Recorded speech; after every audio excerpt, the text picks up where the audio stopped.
Hello friends, ఏంటి సంక్రాంతి అయిపోయినాక మళ్ళీ ముగ్గుతో వచ్చింది అనుకుంటున్నారా? సంక్రాంతి కంటే ముందే మా ఇంటి దగ్గర ముగ్గుల పోటీ జరిగింది.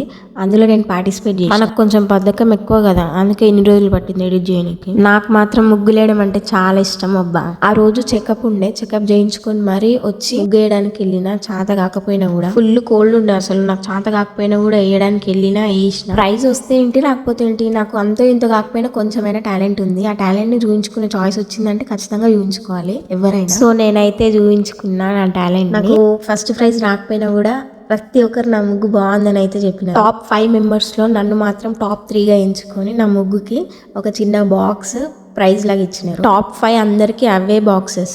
మా హస్బెండ్ అయితే అన్నాడు, ఎందుకే అవసరం, ఆ చేతనే అయితే లేదు నీకు వేయడం అని చెప్పి అన్నాడు. కానీ నేను చూపించుకుంటాను ఆ టాలెంట్ ని, నాకు చేత కాకపోయినా సరే అని చెప్పి నేను పోయి మరి. గిఫ్ట్ ముఖ్యం కాదు మనకి, టాప్ 5 లో అయితే ఉన్నామా లేదా అన్నదే ముఖ్యం నాకు. ఇప్పుడైతే వార్డ్ నెంబర్వి ఎలక్షన్స్ ఉన్నాయి కాబట్టి నేను ముగ్గు కింద ఓటు మానవుని జన్మ హక్కు అని చెప్పి రాసిన. అంతే ఫ్రెండ్స్, ఇంతకీ నా ముగ్గు ఎలా ఉందో కామెంట్ చేయండి ప్రతి ఒక్కరు. Like, share, subscribe, comment. Bye bye.